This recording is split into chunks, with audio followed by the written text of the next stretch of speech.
Right now, in the Arizona desert, something never stops running. It powers the air conditioners, keeping 4 million people alive in 115-degree heat. It runs the hospitals, the traffic lights, the water pumps. And if it stopped tonight, those 4 million people wouldn't find out until morning. Have you ever heard its name? Probably not. And that is exactly the problem. 50 miles west of Phoenix, surrounded by nothing but saguaro cactus and cracked earth, Palo Verde Nuclear Generating Station hums quietly. 3 reactors, 4 million pounds of uranium fuel, enough combined output to power the equivalent of 4 million homes. No ocean nearby, no river, just desert, heat, and the largest concentration of nuclear energy on American soil. Now ask yourself something. If the most powerful nuclear plant in America were to experience a catastrophic failure, how long would it take you to find out? The answer, based on what happened at Fukushima, based on NRC internal timelines, based on FEMA's own modeling, is hours, not minutes, hours. In 2011, the world watched 3 reactors melt down in northern Japan in real time. The Japanese government had classified the Fukushima Daiichi plant as one of the safest in the world. Engineers had signed off on its design for decades. Regulators had inspected it repeatedly. On March 11th, a magnitude 9 earthquake struck. 40 minutes later, a tsunami topped the seawall. 6 hours after that, the first reactor began to melt. The official evacuation order for the surrounding population came the next morning. Think about that. 12 hours. A full night passed while reactor cores were actively melting, while hydrogen was building toward explosion, while cesium and iodine were beginning to move toward the atmosphere. 12 hours. Palo Verde has no tsunami risk, but it has something Fukushima didn't. It has Phoenix. It has 4 million people in a metropolitan area with limited evacuation infrastructure, in a state that regularly records the highest ambient temperatures in the continental United States, sitting in a region where grid stress events are becoming more frequent every single year. The NRC has flagged Palo Verde for safety concerns more times than any other plant in its region over the past decade.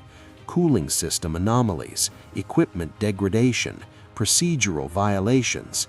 Each time the plant was brought back into compliance, each time operations continued.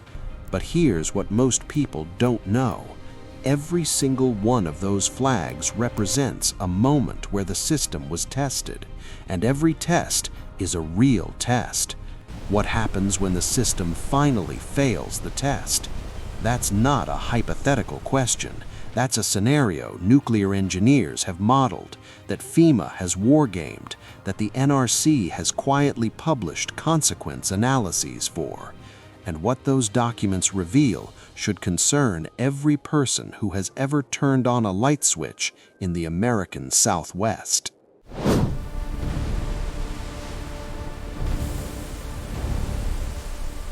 When you think about how a nuclear reactor works, you probably imagine something like a light switch. Emergency hits, you flip it off, everything stops. It doesn't work like that, not even close. And that misunderstanding could cost more lives than the meltdown itself. Most people think a nuclear reactor works like a light switch. Crisis hits, you flip it off, problem solved. When a nuclear reactor shuts down, even in a perfect, controlled emergency shutdown, the fuel rods inside the core don't simply stop being dangerous. The fission chain reaction halts, but the radioactive decay of the fuel continues. And that decay generates heat, enormous, continuous, relentless heat. Scientists call it decay heat. In the first hour after shutdown, decay heat can still be running at 5 to 8% of the reactor's full operating power. For a reactor the size of one of Palo Verde's units, that means tens of millions of watts of heat with nowhere to go. Without cooling water continuously circulating through the core, fuel rod temperatures begin to climb. At around 1200 degrees Celsius, the zirconium alloy cladding surrounding each fuel rod begins to react with the surrounding steam. It splits water molecules. It generates hydrogen gas. At Fukushima, that hydrogen ignited. The resulting explosions weren't nuclear detonations, they were chemical reactions. But they were violent enough to blow the roofs off containment buildings, violent enough to send radioactive particles into the atmosphere, violent enough to contaminate over 3,000 square miles of Japanese territory. And here is where Palo Verde's geography becomes not just relevant, but critical. Fukushima sits on the Pacific coast. When the radioactive plume moved, it moved over ocean.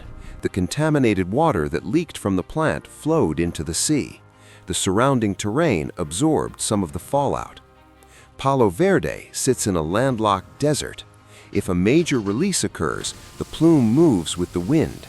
And in August, in the Sonoran Desert, the prevailing winds blow northeast, directly toward Phoenix. But here's what they're not telling you. Palo Verde doesn't cool its reactors with river water or ocean water. It uses treated municipal wastewater pumped through a closed evaporation pond system.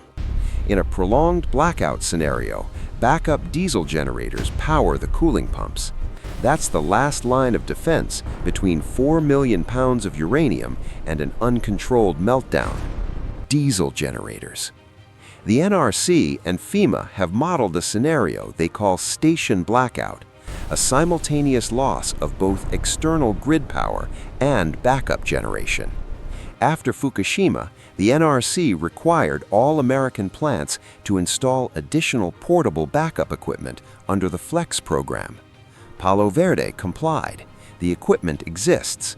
But FLEX equipment assumes it can be deployed and operated correctly under emergency conditions. It assumes roads are passable. It assumes trained personnel are on site. It assumes no cascading failures are occurring simultaneously. Fukushima operators followed procedure perfectly for hours, and 3 reactors still melted down. Think about that for a second. Perfect procedure, 3 meltdowns. And there's one more thing the models show that almost never makes the news. Palo Verde operates 3 reactors simultaneously. At Fukushima, the meltdowns occurred sequentially, each one compounding the crisis, each one pulling emergency resources away from the others. 3 reactors, simultaneously, in the desert. This is where the math becomes genuinely frightening.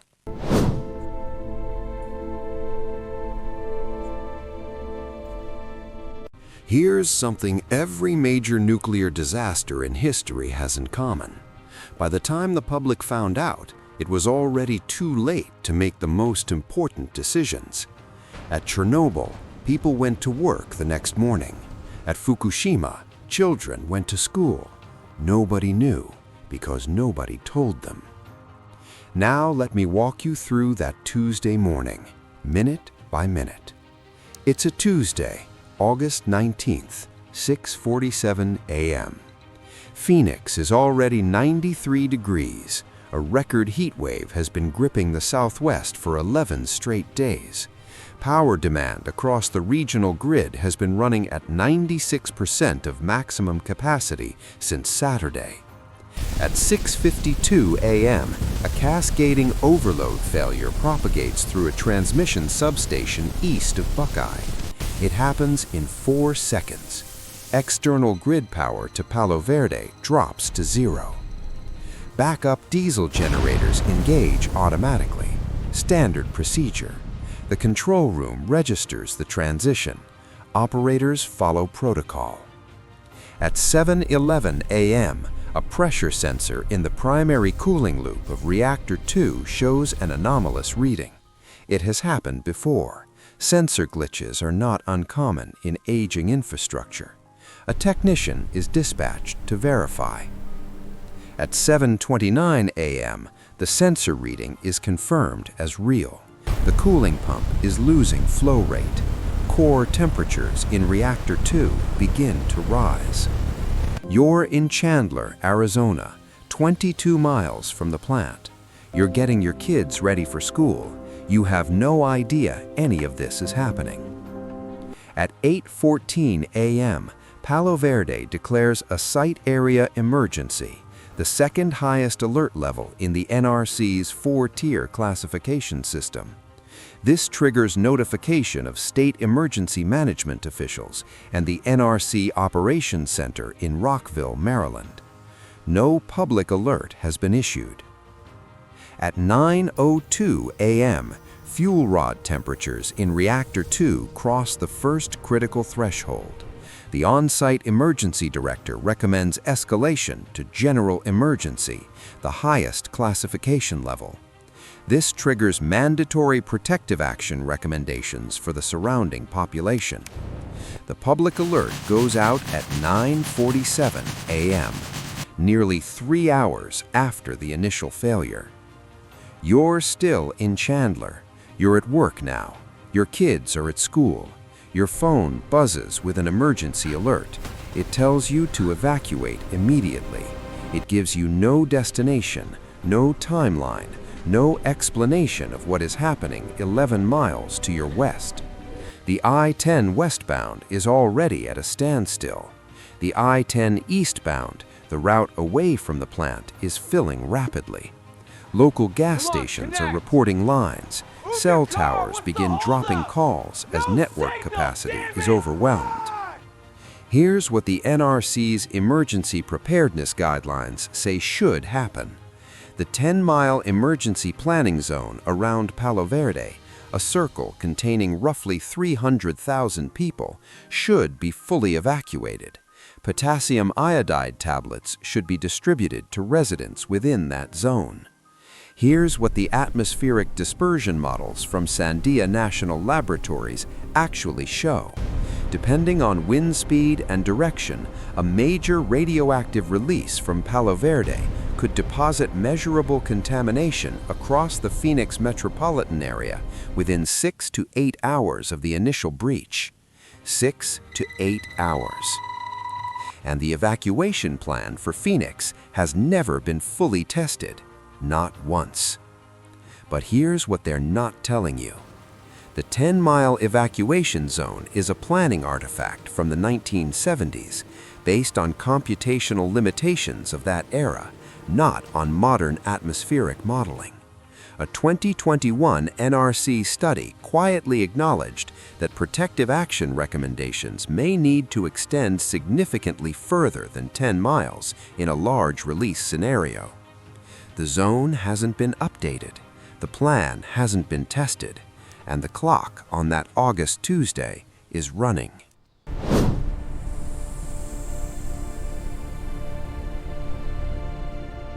You can't see it, you can't smell it, you can't hear it. But as that cloud moves northeast toward Phoenix, what it carries inside will reshape lives for decades, generations in some cases. This is what separates a nuclear event from every other disaster humanity knows. Fire is extinguished, floods recede, earthquakes end, but radioactive contamination settles. It works into soil, it enters water, it binds to bone. And the people it reaches often feel nothing at all for years. By noon on that Tuesday, Reactor 2's containment has been breached. Not catastrophically, not yet, but the first radioactive releases are entering the atmosphere. The wind is blowing at 14 miles per hour, northeast. The plume is invisible, it has no smell, it generates no sound. There is no fire, no explosion, no visible sign of what is moving silently across the desert toward 4 million people. What is inside that plume? Iodine-131. It has a half-life of 8 days. It concentrates in the thyroid gland. Children are dramatically more vulnerable than adults. After Chernobyl, thyroid cancer rates in children in affected regions increased by a factor of several hundred within a decade. The primary protection against iodine-131 exposure is potassium iodide tablets, taken before or immediately after exposure.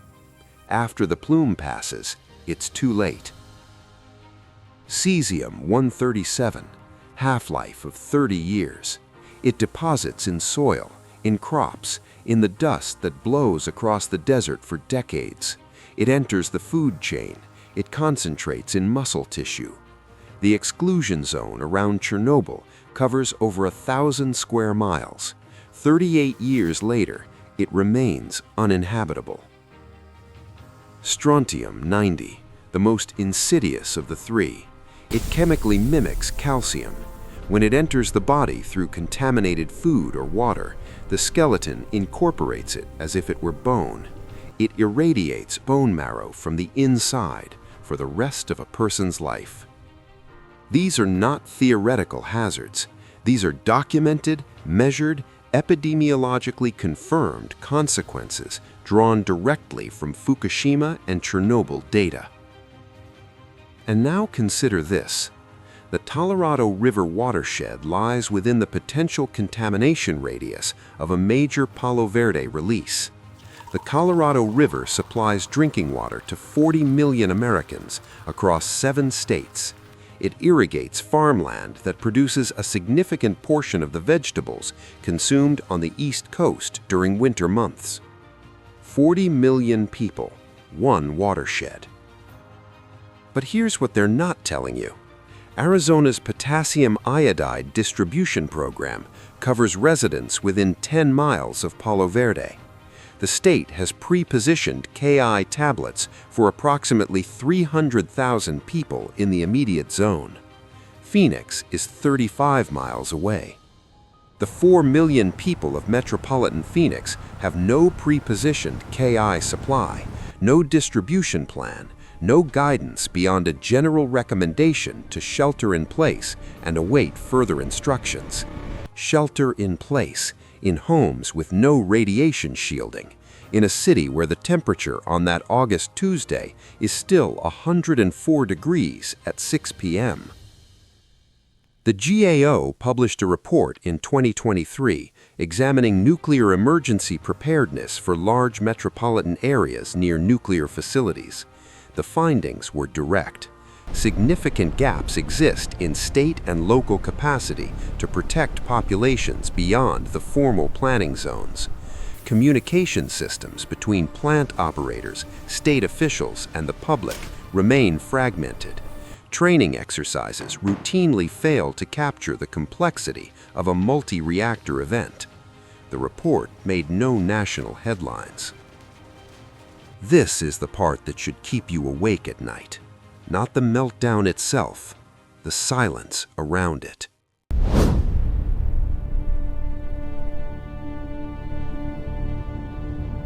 In the city of Pripyat, right next to Chernobyl, people were given 2 hours. 2 hours. Take whatever you can carry, they said. You'll be back in 3 days, they said. That was 38 years ago. They're still waiting. Let's be clear about something before we go further. Palo Verde Nuclear Generating Station is one of the most heavily regulated industrial facilities in the United States. The NRC conducts continuous oversight. The plant employs thousands of trained engineers and safety personnel. Multiple redundant systems exist precisely because the consequences of failure are understood. The probability of a catastrophic meltdown at any given American nuclear plant on any given day is extraordinarily low. But low probability is not zero probability, and Pripyat had good safety systems too. The immediate crisis at Palo Verde, in our scenario, is eventually brought under control. Emergency responders deploy flex equipment. The NRC's incident response team arrives from Rockville. International assistance is requested under the IAEA emergency framework. The reactor is stabilized, the breach is contained, The worst-case scenario, a full open-air release from all 3 units, does not occur. But stabilized does not mean over. Cesium-137 has already settled across portions of Maricopa County. The agricultural belt west of Phoenix, one of the most productive winter vegetable regions in the country, is contaminated. Fields that have been farmed for generations are now inside a restricted zone. They will remain restricted for decades. The Colorado River Water Authority issues a precautionary suspension of water intakes downstream of the contamination zone. Emergency bottled water distribution begins across 7 counties. Property values within 30 miles of the plant collapse within 72 hours. $40 billion in real estate value evaporates before the first federal assessment is completed.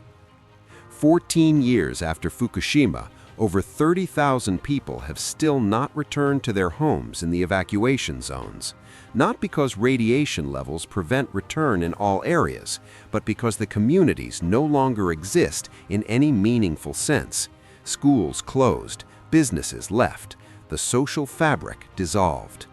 Phoenix would not disappear, but sections of the Phoenix metro, particularly the western suburbs closest to the plant, would face that same question.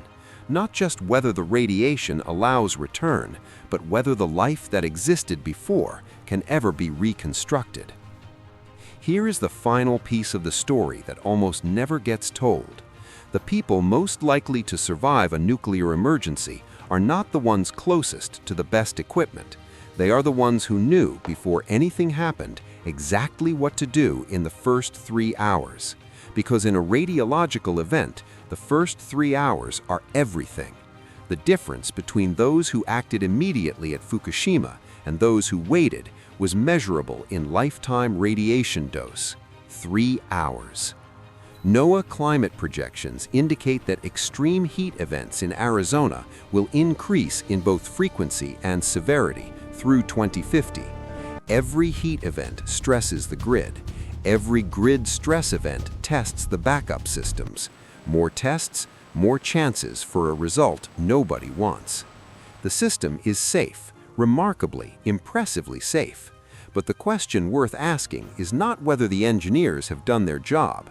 The question is whether you have done yours.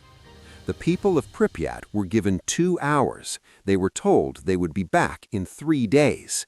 The difference between a disaster and a catastrophe is rarely the event itself. It is almost always what the people in its path knew and did before it arrived. Nuclear power plants like Palo Verde are among the most regulated facilities on Earth. But after everything you've just seen, do you think the safety measures in place are truly enough to protect the millions of people living in their shadow? Let us know in the comments. This is the Doomsday Archive, the predictions that matter. Subscribe because tomorrow is coming. The question is whether you will be ready for it.